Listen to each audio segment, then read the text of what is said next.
One day after a Wisconsin judge ruled thousands of people in the state could be eliminated from the voter registration rolls, opponents are calling it a partisan play. Francisco Almenara has you covered on why attorneys on behalf of the case say it's just a matter of setting the law straight.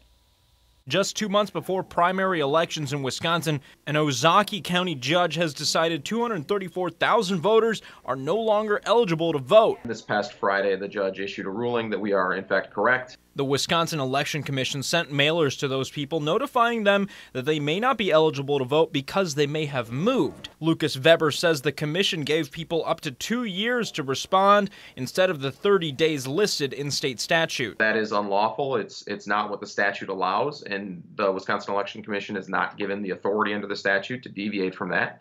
Weber represents a conservative group that helped 3 voters sue the commission, worried that voter fraud could run rampant with so much time to notify a change of address. While the Ozaukee County judge agreed, liberal leaders like Annalise Eicher with One Wisconsin Now says this is an example of voter disenfranchisement. It's part of the Republican playbook, and it's unfortunate that there are organizations like the Wisconsin Institute on Law and Liberty that seek to continuously, election after election, try to undermine the ability of folks to exercise their right to vote. She says it's a way to confuse voters who haven't moved, and that the ruling is an effort to give Supreme Court Justice Dan Kelly a leg up in the April election. Kelly is also a former advisor for the Wisconsin Institute for Liberty and Law, the organization Weber works for. However, Weber says there's nothing political about this. This is 100% about a state agency that has gone rogue and has decided that they are the ones who get to write the law, which is simply not the case.